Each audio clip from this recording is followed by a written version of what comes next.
Listen, I want you all to know that help is on the way. Help is on the way.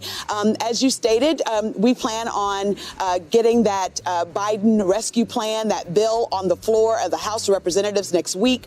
We are racing against time. That is absolutely true. But here's what I know for a fact. The American people elected Joe Biden because Joe Biden promised to deliver on COVID relief. We have to crush this virus. We have a $1.9 trillion package that will deal with everything from rental assistance to food security to providing $1,400 per person up to a maximum of $5,600 per family. It's critically important that we get help right now. You know, we are in Selma, Alabama, my hometown, and we know the fierce urgency is now. It's now. Now for the people of Texas who are on top of dealing with COVID, are dealing with being frozen pipes and unable to have drinkable water. It's really unacceptable. But I know that Biden has a compassion. This president will do all that he can with the assistance of House Democrats. One idea being floated in the Senate, included by some Democrats, is to phase out checks for individuals making more than $50,000 a year.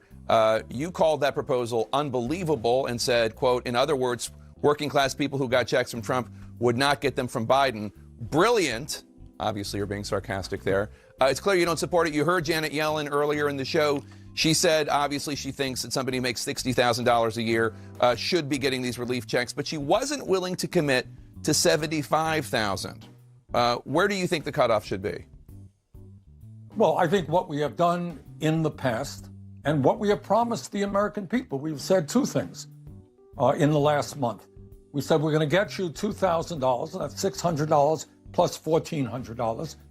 And what we're going to do is say that everybody, a single person, individual, $75,000 or lower, and a couple of $150,000 or lower will be eligible for that full $2,000, $600 plus $1,400.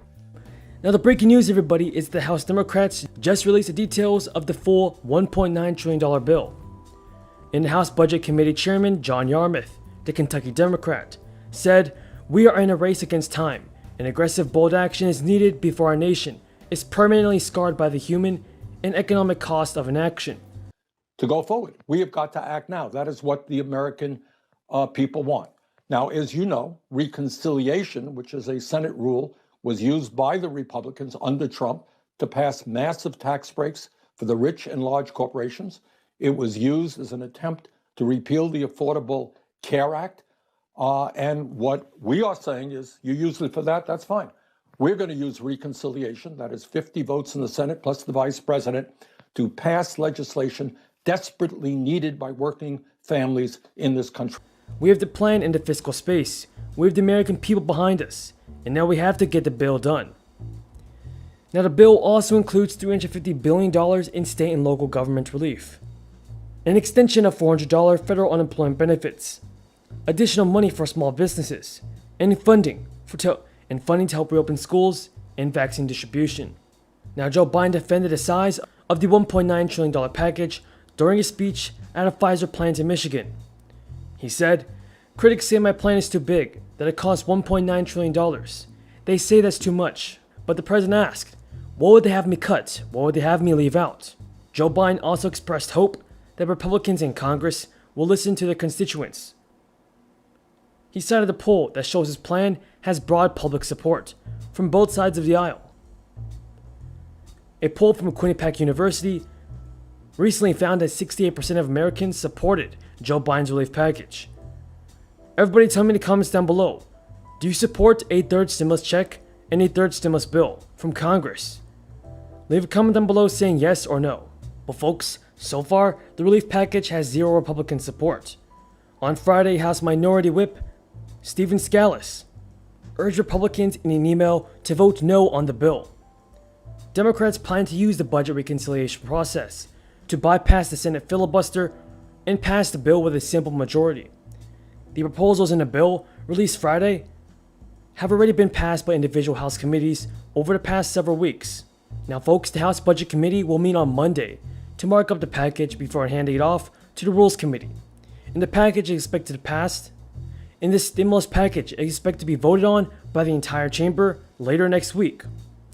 Yesterday, the Nevada Department of Employment announced that the Continued Assistance Act will will be extending the federal unemployment programs from December 27th, 2020 to the week ending in March 13th, 2021. Now folks, the CARES Act created the PUA program in 2020.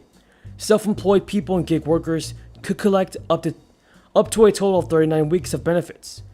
And the original PUA program expired on December 26, 2020. In regards to Social Security benefits and SSI and SSDI payments, you can claim your benefits as early as 62 years old. The earliest age at which you can start receiving Social Security benefits is 62 for most people, and 60 for those who claim survivor's benefits. The largest share of Americans, about 35% of men, and nearly 40% of women, claim at age 62. If that's your plan, understand that claiming early carries a penalty.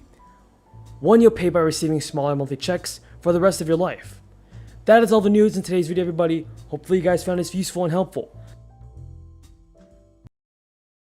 Now, when people said we don't want rich people to get that benefit, I understand that. I agree. And what we need to do is have a strong cliff so it doesn't kind of spill over to people making $300,000. And that's what I support, and that's what I think most people understand. But to say to a worker in Vermont or California or any place else that if you're making, $52,000 a year, you are too rich to get this help, the full benefit, I think that that's absurd. And it's also, from a political point of view, a little bit absurd that you would have under Trump these folks getting the benefit, but under Biden, who is... as well as I hope our Republican colleagues will help us across the aisle, because the American people are hurting, and they're hurting unequally. We know that disproportionate amount of the burden of the pain is being felt on communities of color and underserved communities across this nation. But I truly believe that help is on the way, and that we will do all that we can to make sure that we pass this legislation and enact it into law. So I want to hone in on minimum wage. As you know, that's a huge sticking point in the COVID relief bill. We heard President Biden speak about it. You in 2019 introduced a bill for regional increases in minimum wage, but you've since evolved since the Democrats have taken control of both the houses or both the House and the Senate and Congress.